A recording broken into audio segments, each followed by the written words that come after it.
Hello दोस्तों, नमस्कार। स्वागत है आपका हमारे यूट्यूब चैनल देवभूमि स्टडी पॉइंट में। आप सभी कैसे हैं मित्रों? मैं उम्मीद करता हूं आप सभी भाई बंधु स्वस्थ होंगे और आप सभी की स्टडी दोस्तों काफ़ी ज़्यादा अच्छी चल रही होगी। तो साथियों, मैं आज आपके साथ डिस्कस करने वाला हूं करंट अफेयर्स 2024 के कुछ महत्वपूर्ण प्रश्नों को। जैसे कि दोस्तों आप सभी जानते हैं कि यूके का पैटर्न रहता है, वह दोस्तों अपने एग्जाम्स में अच्छे खासे करंट के क्वेश्चन हमसे पूछता है। तो साथियों, अगर आप लोग उत्तराखंड एसआई या फिर पीसीएस की तैयारी कर रहे हैं, साथ ही साथ दोस्तों आबकारी सिपाही के लिए भी यह वीडियो काफ़ी ज़्यादा महत्वपूर्ण रहने वाला है। ऐसे में साथियों आप लोगों ने वीडियो के अंत तक बने रहना है, सभी क्वेश्चन को दोस्तों आप लोगों ने अटेंड करना है। और दोस्तों अगर आप लोगों को कोई वीडियो और कंटेंट इन्फॉर्मेटिव लगता है तो दोस्तों वीडियो को लाइक करके चैनल को जरूर सब्सक्राइब कर लीजिएगा। प्रारंभ करते हैं दोस्तों। तो दोस्तों पहला प्रश्न हमारा, हाल ही में यूएनडीपी द्वारा जारी मानव विकास सूचकांक यानी कि दोस्तों ह्यूमन डेवलपमेंट इंडेक्स 2022 में भारत की रैंक क्या रही है? अब दोस्तों यूएनडीपी के द्वारा अभी 13 मार्च 2024 को यह इंडेक्स जारी किया गया है, लेकिन दोस्तों ये जो इंडेक्स है 2022 के लिए जारी हुआ था, ठीक है। तो इसमें दोस्तों जो भारत की रैंकिंग रही है वह रही है 134वीं। तो ऑप्शन बी इसका बिल्कुल करेक्ट आंसर हो जाएगा। इससे पहले दोस्तों जो रैंकिंग जारी करी गई थी वह मानव विकास सूचकांक 2021 की रैंकिंग थी और उसमें दोस्तों भारत की रैंक 135वीं थी। तो इस बार दोस्तों भारत ने अपनी एक रैंक में सुधार किया है। साथ ही साथ में दोस्तों मानव विकास सूचकांक किन 3 आयामों के द्वारा इसको दोस्तों निर्धारित किया जाता है, ये प्रश्न भी पूछा जाता है, ठीक है। तो आपने ध्यान में रखना है जीवन प्रत्याशा, शिक्षा और प्रति व्यक्ति आय, ठीक है दोस्तों। इन तीनों के आधार पर ही देशों को रैंक इसमें किया जाता है। अगला प्रश्न हमारा, हाल ही में भारत के नए चुनाव आयुक्त कौन बनाए गए हैं? अब देखिए दोस्तों भारत में क्या है कि कुल आप लोग जानते होंगे कि भारत में कुल 3 सदस्य होते हैं हमारे चुनाव आयोग में। एक दोस्तों मुख्य चुनाव आयुक्त होते हैं और 2 अन्य चुनाव आयुक्त होते हैं। तो दोस्तों जो मुख्य चुनाव आयुक्त हैं वह वर्तमान में हमारे राजीव कुमार हैं, ठीक है। मुख्य वर्तमान चुनाव आयुक्त दोस्तों हमारे राजीव कुमार हैं। और दोस्तों जो अन्य 2 हमारे चुनाव आयुक्त थे उनके पद खाली थे और अभी दोस्तों उन दोनों को ही हाल ही में भर दिया गया है। तो दोस्तों इस पद पर सुखवीर सिंह संधू और ज्ञानेश कुमार, यह दोस्तों 2 हमारे भारत के नए चुनाव आयुक्त बनाए गए हैं। तो ऑप्शन डी इसका बिल्कुल करेक्ट आंसर हो जाएगा। दोस्तों आप लोगों ने मुझे कमेंट बॉक्स में बताना है कि चुनाव आयोग जो है इसका गठन कौन से आर्टिकल के तहत किया जाता है। अगला प्रश्न हमारा, हाल ही में चर्चित मिशन दिव्यास्त्र निम्न में से किसका मिशन है? अब देखिए दोस्तों हाल ही में क्या हो रखा है, एक मिशन दिव्यास्त्र लॉन्च किया गया था डीआरडीओ के द्वारा। तो दोस्तों इसका राइट आंसर हो जाएगा ऑप्शन सी, ठीक है। तो दोस्तों डीआरडीओ के द्वारा एक मिशन दिव्यास्त्र लेकर के आया गया था जिसके तहत दोस्तों अग्नि 5 मिसाइल का सफल प्रक्षेपण किया है डीआरडीओ ने। अब दोस्तों ये इसलिए इंपॉर्टेंट है क्योंकि दोस्तों ये लगभग 6000 किलोमीटर रेंज वाली ये मिसाइल है, अग्नि 5 मिसाइल। और दोस्तों ये जो मिसाइल है ना, यह MIRV टेक्नोलॉजी पर, MIRV तकनीक पर आधारित है। और दोस्तों ये इंडिया की पहली ऐसी मिसाइल है जो MIRV तकनीक पर आधारित है। इसके अलावा दोस्तों विश्व में केवल 5 देश ऐसे हैं जिनके पास इस तकनीक की मिसाइल है। भारत दोस्तों इसमें 6ठे नंबर पर आ जाएगा। तो इंपॉर्टेंट है, आपने इसको ध्यान में रखना है। दोस्तों आप लोगों ने मुझे कमेंट बॉक्स में बताना है कि डीआरडीओ दिवस कब मनाया जाता है। अगला प्रश्न हमारा, उत्तराखंड यूसीसी बिल को राष्ट्रपति की मंजूरी कब मिली थी? अब दोस्तों आप सभी जानते होंगे कि उत्तराखंड में क्या है कि यूसीसी बिल को विधानसभा से पास कर दिया गया था। उसके बाद दोस्तों राज्यपाल की अनुमति मिलने के बाद राज्यपाल के द्वारा इसे राष्ट्रपति के लिए संरक्षित कर दिया गया था, ठीक है। तो अभी दोस्तों हाल ही में राष्ट्रपति की भी मंजूरी इसको मिल गई है। अब दोस्तों यह क्या है, कानून बन चुका है, मगर दोस्तों अभी पूरी तरीके से लागू हुआ नहीं है, ठीक है ना। तो इसके लिए अभी एक कमेटी बनाई जाएगी और एक कमेटी बनाई गई है दोस्तों, और उसके भी अध्यक्ष आप लोगों ने ध्यान में रखने होंगे, आगे आपको प्रश्न में देखने के लिए मिलेंगे। तो दोस्तों आपने ध्यान में रखना है कि राष्ट्रपति की जो मंजूरी मिली थी इसे वह 13 मार्च 2024 को मिली थी। तो ऑप्शन ए इसका बिल्कुल करेक्ट आंसर हो जाएगा। साथियों देखिए 6 फरवरी 2024 को यह दोस्तों हमारे विधानसभा भवन में पेश किया गया था। और इसके बाद दोस्तों 7 फरवरी 2024 को उत्तराखंड में यूसीसी बिल को विधानसभा से पास कर दिया गया था। और दोस्तों इसको 28 फरवरी 2024 को राज्यपाल की अनुमति मिल गई थी। और दोस्तों 13 मार्च 2024 को राष्ट्रपति की मंजूरी मिलने के बाद अब जो यह बिल है दोस्तों कानून का रूप इसका हो गया है, लेकिन दोस्तों अभी लागू नहीं हुआ है। आगे इसके बारे में डिटेल हम लोग देखेंगे। अगला प्रश्न हमारा, हाल ही में पीएम मोदी द्वारा किस राज्य में दुनिया की सबसे लंबी 2 लेन सुरंग सेला सुरंग का उद्घाटन किया गया है? अब देखिए दोस्तों किस राज्य में दुनिया की सबसे लंबी 2 लेन सुरंग सेला सुरंग का उद्घाटन किया गया है, आप लोगों ने बताना है। तो दोस्तों इसका बिल्कुल राइट आंसर हो जाएगा ऑप्शन सी, अरुणाचल प्रदेश में दोस्तों दुनिया की सबसे लंबी 2 लेन सुरंग सेला सुरंग का उद्घाटन पीएम मोदी जी के द्वारा किया गया है। यहाँ से दोस्तों अब अरुणाचल प्रदेश का जो तवांग वाला एरिया है वहाँ पे दोस्तों खराब मौसम की वजह से कनेक्टिविटी नहीं हो पाती थी उस एरिया में पहुँचने की। तो दोस्तों इस टनल के बन जाने से, इस सुरंग के बन जाने से अब दोस्तों तवांग को क्या है कि हर मौसम में अब कनेक्टिविटी प्रदान हो जाएगी। अगला प्रश्न दोस्तों हमारा, गर्भपात को संवैधानिक अधिकार देने वाला पहला देश कौन बन गया है? अब देखिए दोस्तों, अबॉर्शन को संवैधानिक अधिकार प्रदान करने वाला पहला देश कौन सा बना है, इन चारों में से आप लोगों ने बताना है। तो दोस्तों इसका बिल्कुल राइट आंसर हो जाएगा ऑप्शन बी, फ्रांस दोस्तों गर्भपात को संवैधानिक अधिकार देने वाला पहला देश बन गया है। दोस्तों महत्वपूर्ण प्रश्न है। साथ ही साथ में दोस्तों फ्रांस से ही आपने ध्यान में रखना है कि जो फ्रांस के राष्ट्रपति हैं इमैनुअल मैक्रोन, वह दोस्तों हमारे 26 जनवरी पर भी मुख्य अतिथि के तौर पर आए थे। तो यह प्रश्न भी आपने ध्यान में रखना है। अगला प्रश्न हमारा, अंतर्राष्ट्रीय महिला दिवस 2024 की थीम क्या है? अब देखिए दोस्तों, अंतर्राष्ट्रीय जो महिला दिवस है वह दोस्तों प्रतिवर्ष आप सभी जानते होंगे कि 8 मार्च को मनाया जाता है। और दोस्तों अंतर्राष्ट्रीय महिला दिवस 2024 की इस बार की थीम क्या रही, आप लोगों ने यहाँ बताना है। तो दोस्तों इसका बिल्कुल राइट आंसर हो जाएगा ऑप्शन बी, महिलाओं में निवेश करें, प्रगति में तेजी लाएं। यह दोस्तों हमारे अंतर्राष्ट्रीय महिला दिवस 2024 की थीम रही थी। यानी कि दोस्तों अगर हम लोग इसे अंग्रेजी में देखते हैं तो हो जाएगा investing in women, accelerating progress. ठीक है, तो आपने दोस्तों इसको ध्यान में रखना है। और दोस्तों आप लोगों ने मुझे कमेंट बॉक्स में बताना है कि अंतर्राष्ट्रीय महिला दिवस जो है पहली बार कब मनाया गया था। अगला प्रश्न हमारा, हाल ही में भारत के सबसे लंबे समुद्री पुल का उद्घाटन कहाँ किया गया है? अब देखिए दोस्तों, भारत के सबसे लंबी समुद्री पुल पूछ ले या फिर भारत का सबसे लंबा पुल बोल दे, ठीक है, तो आपने दोनों ही तरीके से ध्यान में रखना है कि भारत के सबसे लंबी समुद्री पुल का जो उद्घाटन किया गया है वह दोस्तों मुंबई में किया गया है। अटल सेतु दोस्तों इस पुल का नाम है।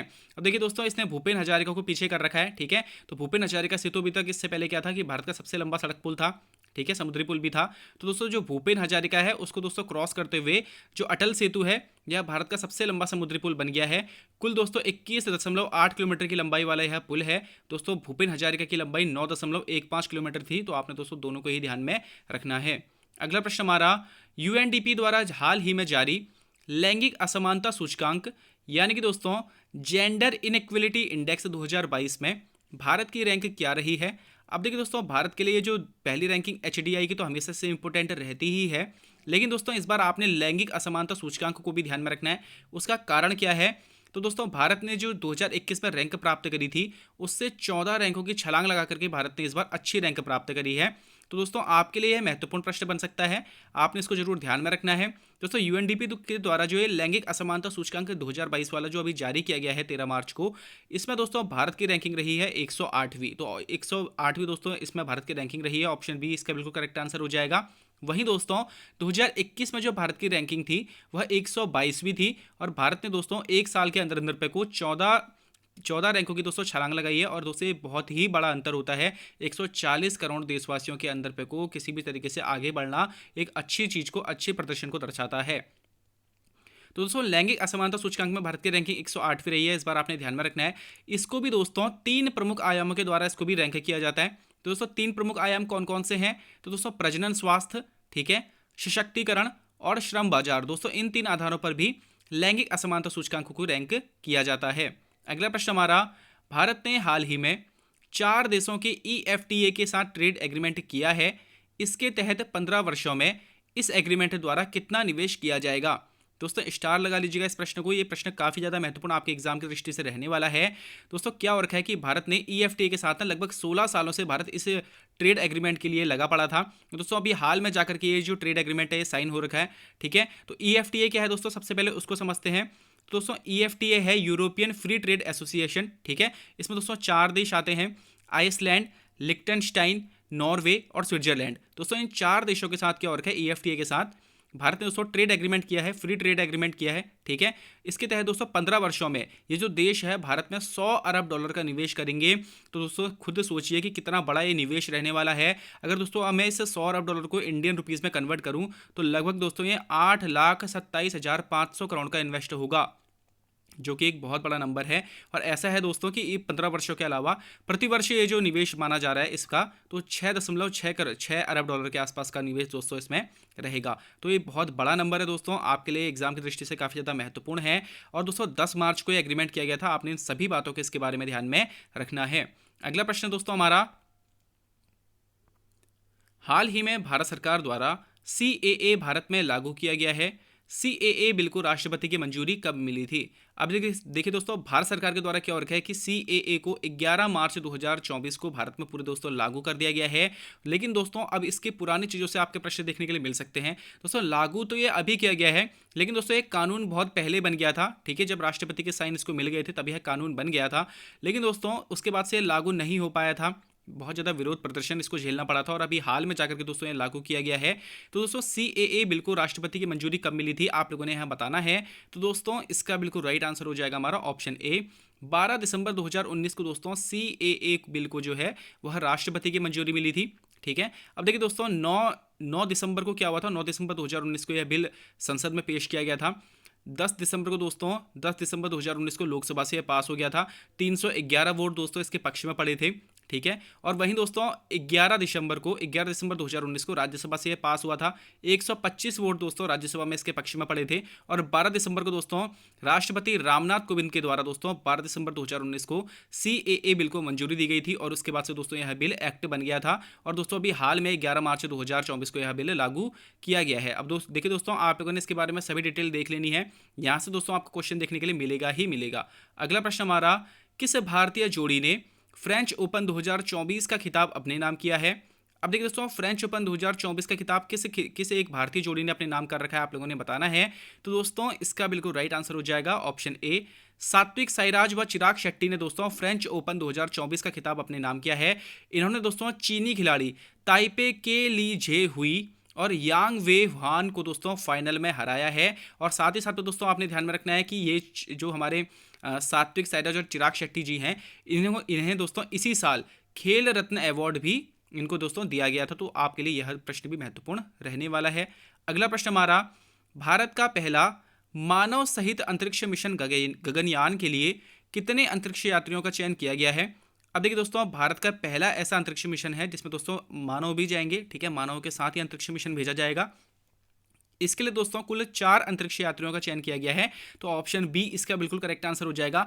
लेकिन दोस्तों फाइनल जब हो जाएगा, तो जब इसका जाने का समय होगा, तो दोस्तों इन चारों में से केवल 3 लोगों को ही ऊपर भेजा जाएगा। तो आपने इस बात को भी नोट करना है। ठीक है, और गगनयान मिशन है दोस्तों पहला मानव सहित अंतरिक्ष मिशन गगनयान है, और इसमें दोस्तों 4 यात्रियों का अभी इसमें हाल ही में चयन किया गया है। दोस्तों अगला प्रश्न हमारा, हाल ही में भारत शक्ति युद्ध अभ्यास भारतीय सेना द्वारा किस स्थान में किया गया है? देखिए दोस्तों, सबसे पहले तो इस युद्ध अभ्यास का नाम आपने ध्यान में रखना है, भारत शक्ति दोस्तों इस युद्ध अभ्यास का नाम था। और दोस्तों इसको यह नाम इसलिए दिया गया था क्योंकि दोस्तों ये जो युद्ध अभ्यास किया गया था, यह पूरे तरीके से भारतीय जितने भी हथियार हैं उनके ऊपर यह दोस्तों अभ्यास किया गया था। जितने भी दोस्तों मेड इन इंडिया हथियार हैं भारतीय सेना के, उनके साथ दोस्तों भारतीय सेना ने राजस्थान के पोखरण में दोस्तों यह युद्धाभ्यास किया था। तो ऑप्शन ए इसका बिल्कुल करेक्ट आंसर हो जाएगा। दोस्तों ये बहुत ही बड़ा हमारा युद्धाभ्यास था हमारी भारतीय सेना का, जिसमें दोस्तों तीनों सेनाओं ने, जल सेना, थल सेना, वायुसेना ने दोस्तों इसमें भाग लिया था। और दोस्तों इसकी एक थीम भी रखी गई थी, स्वदेशीकरण से सशक्तिकरण। तो आपने दोस्तों इसको भी ध्यान में रखना है, स्वदेशीकरण से सशक्तिकरण दोस्तों इस युद्धाभ्यास की थीम रखी गई थी। लेकिन दोस्तों इसमें एक घटना भी घट गई थी कि जो हमारा तेजस एयरक्राफ्ट है वह इसमें दोस्तों क्रैश हो गया था। तो दोस्तों आपने इन सभी बातों को ध्यान में रखना है, ये भारत शक्ति युद्धाभ्यास को ध्यान में रखना है। दोस्तों भारतीय सेना का बहुत बड़ा युद्धाभ्यास था। ठीक है, और दोस्तों इसमें तीनों सेनाओं ने ही हमारे भाग लिया था। हुआ कहाँ है दोस्तों, आपने ध्यान में रखना है, तो पोखरण राजस्थान में यह आयोजित किया गया है। अगला प्रश्न हमारा, यूसीसी को उत्तराखंड में लागू करने के लिए कितनी सदस्यीय कमेटी बनाई गई है? दोस्तों देखिए, उत्तराखंड में यूसीसी को भी हाल में लागू कर दिया गया है। ठीक है ना, मतलब दोस्तों यह क्या है कि राष्ट्रपति की इसको मंजूरी मिल गई है, कानून तो ये बन गया है। दोस्तों इसको लागू करने के लिए एक 9 सदस्यीय कमेटी बनाई गई है। तो ऑप्शन सी इसका बिल्कुल करेक्ट आंसर हो जाएगा। और दोस्तों इस 9 सदस्यीय कमेटी के अध्यक्ष कौन है अगर आपसे पूछे गए, तो दोस्तों पूर्व IAS शत्रुघ्न सिंह जी दोस्तों इस कमेटी के अध्यक्ष बनाए गए हैं। कुल 9 सदस्य दोस्तों इस कमेटी में रहने वाले हैं। अब देखिए दोस्तों, आपने एक तो इस कमेटी को ध्यान में रखना है जो लागू करने के लिए आ रही है, और दोस्तों एक कमेटी मैंने आपको पहले वाले करंट अफेयर की वीडियो में बताया था दोस्तों कि यूसीसी का ड्राफ्ट तैयार करने के लिए एक अलग कमेटी बनाई गई थी, जिसमें दोस्तों 5 कुल सदस्य थे, और उसकी अध्यक्षता दोस्तों पूर्व रिटायर्ड जस्टिस रंजना प्रकाश देसाई ने करी थी। तो दोस्तों आपने दोनों को ही ध्यान में रखना है, ड्राफ्ट कमेटी यूसीसी की अलग रहेगी और यूसीसी को लागू करने वाली कमेटी अलग रहेगी। तो आपने दोस्तों दोनों को ही ध्यान में रखना है। अगला प्रश्न हमारा, वन नेशन वन इलेक्शन के लिए बनाए गए कोविंद पैनल का गठन कब किया गया था? अब देखिए दोस्तों, हाल ही में चर्चाएं चल रही हैं कि भारत में एक साथ सभी चुनाव होने चाहिए, यानी कि दोस्तों लोकसभा, साथ ही साथ में विधानसभा और दोस्तों जितने भी हमारे स्थानीय चुनाव होते हैं, यानी कि दोस्तों म्यूनसिपैलिटीज़ और दोस्तों ग्राम पंचायतों के जो चुनाव हैं, वह सभी चुनाव दोस्तों एक साथ कराए जाएं। इसके लिए दोस्तों एक कमेटी का गठन किया गया था जिसका नाम था दोस्तों कोविंद का समिति। ठीक है, और इस समिति का गठन दोस्तों सितंबर 2023 में किया गया था। तो ऑप्शन सी इसका बिल्कुल करेक्ट आंसर हो जाएगा।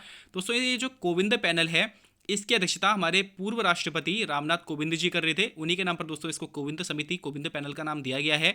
और दोस्तों उन्होंने अभी क्या कर रखा है, हाल ही में 18,000 पेजों की एक रिपोर्ट सबमिट कर रखी है, जिसमें उन्होंने दोस्तों बोल रखा है कि लोकसभा, विधानसभा और दोस्तों हमारे स्थानीय चुनाव, यह तीनों ही एक साथ होने चाहिए 2029 में।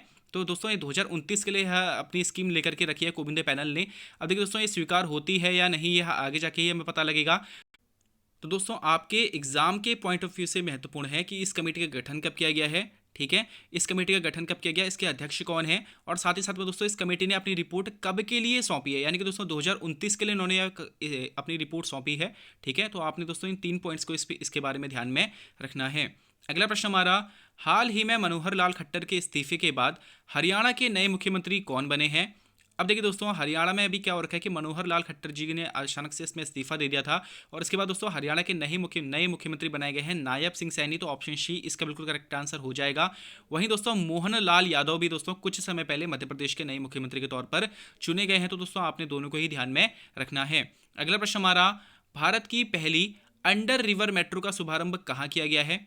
अब देखिए दोस्तों भारत की पहली अंडर रिवर मेट्रो है, तो दोस्तों महत्वपूर्ण है, आपने ध्यान में रखना है दोस्तों कि भारत की पहली अंडर रिवर मेट्रो का शुभारंभ कोलकाता में किया गया है। कोलकाता में दोस्तों हुगली नदी के नीचे भारत की पहली अंडर रिवर मेट्रो का शुभारंभ किया गया है, आपने इसको ध्यान में रखना है। वहीं दोस्तों आपने मुझे कमेंट बॉक्स में बताना है कि ये जो रिवर मेट्रो है, हमारी पहली अंडर रिवर मेट्रो, ये किस स्थान से कनेक्ट करेगी, यह दोस्तों आप लोगों ने मुझे कमेंट बॉक्स में बताना है। अगला प्रश्न हमारा, भारत का पहला 8 लेन वाला एलिवेटेड द्वारका एक्सप्रेसवे का उद्घाटन कब किया गया है। अब देखिए दोस्तों आपने बताना है, भारत का ये पहला है दोस्तों 8 लेन वाला एलिवेटेड द्वारका एक्सप्रेसवे, इसका उद्घाटन दोस्तों हाल ही में कब किया गया है। तो दोस्तों इसका बिल्कुल राइट आंसर हो जाएगा हमारा ऑप्शन सी, 11 मार्च 2024 को दोस्तों पीएम मोदी के द्वारा भारत के पहले 8 लेन वाले एलिवेटेड द्वारका एक्सप्रेसवे का उद्घाटन किया गया है। अब देखिए दोस्तों इसके बारे में कुछ विशेष बातें आपने ध्यान में रखनी है कि यह जो दोस्तों एक्सप्रेसवे है, इसकी लंबाई दोस्तों कुल 29.5 किलोमीटर लंबा है ये। इसमें दोस्तों लागत 9,000 करोड़ की इसमें लागत आ रखी है। ठीक है ना, और दोस्तों ये गुरुग्राम को दिल्ली से जोड़ने का काम करेगा। और इसका जो दोस्तों एरिया है, यानी कि दोस्तों मैंने आपको बताया कि कितना लंबा है, तो 29.5 किलोमीटर यह लंबा है। तो जिसमें से दोस्तों 18 से 19 किलोमीटर के आसपास दोस्तों यह हरियाणा में है, और 10 किलोमीटर के आसपास दोस्तों यह दिल्ली में फैला हुआ है। दोस्तों आपने इसके बारे में सभी चीज़ें ध्यान में रखनी है। और दोस्तों आज का हमारा अंतिम प्रश्न है, इलेक्टोरल बॉन्ड को सुप्रीम कोर्ट द्वारा असंवैधानिक घोषित किया गया है। यह बॉन्ड राजनीतिक दलों द्वारा कितने दिनों के भीतर इस्तेमाल करना होता था। अब देखिए दोस्तों इलेक्टोरल जो बॉन्ड है, यानी कि दोस्तों चुनावी जो बॉन्ड है, इसको दोस्तों सुप्रीम कोर्ट के द्वारा अभी हाल ही में असंवैधानिक घोषित किया गया था। और यह बॉन्ड दोस्तों क्या होता है ना, कि कोई भी व्यक्ति अगर किसी भी राजनीतिक पार्टी को चंदा देना चाहता था, तो वह दोस्तों इलेक्टोरल बॉन्ड खरीदता था। ठीक है, और उसके बाद दोस्तों उस पार्टी को जाकर के वो बॉन्ड देता था, और पार्टी बैंक में जाकर के उस बॉन्ड को भुना करके अपने पास अपनी पार्टी फंड में चंदे के रूप में दोस्तों उसको ग्रहण करती थी। और दोस्तों उसको हाल ही में सुप्रीम कोर्ट के द्वारा असंवैधानिक घोषित किया गया है। और दोस्तों ये जो बॉन्ड होता था ना, यह राजनीतिक दलों के द्वारा 15 दिनों के भीतर भुनाना पड़ता था। तो दोस्तों इसका बिल्कुल राइट आंसर हो जाएगा हमारा ऑप्शन ए, 15 दिनों के भीतर दोस्तों इस चुनावी बॉन्ड को इस्तेमाल करना होता था। हाल ही में दोस्तों सुप्रीम कोर्ट के द्वारा इसे असंवैधानिक घोषित किया गया है। आपके लिए दोस्तों यह एग्जाम की दृष्टि से महत्वपूर्ण रह सकता है। तो दोस्तों मुझे आप लोग बताइएगा आपको वीडियो कैसा लगा। अगर दोस्तों आपकी किसी प्रकार की कोई राय है तो आप लोग दोस्तों मुझे कमेंट बॉक्स में बता सकते हैं। साथ ही साथ में दोस्तों अगर आपको किसी एक टॉपिक पे, जीएस के टॉपिक पे, या फिर दोस्तों उत्तराखंड के किसी टॉपिक पे, या फिर हिंदी के किसी टॉपिक पे, अगर दोस्तों आप लोगों को किसी प्रकार की कोई समस्या है तो आप लोग मुझे बता सकते हैं। दोस्तों मैं आप लोगों के लिए उस टॉपिक के ऊपर वीडियो बना करके लेकर के आऊँगा। साथ ही साथ में दोस्तों अगर आप लोगों को ये वीडियो और कंटेंट इन्फॉर्मेटिव लगता है तो दोस्तों वीडियो को लाइक करके चैनल को जरूर सब्सक्राइब कर लीजिएगा। आप लोगों को दोस्तों आपके आगामी एग्जाम्स के लिए हार्दिक बधाई शुभकामनाएं देते हुए मैं अपनी वाणी को विराम देता हूं दोस्तों। धन्यवाद।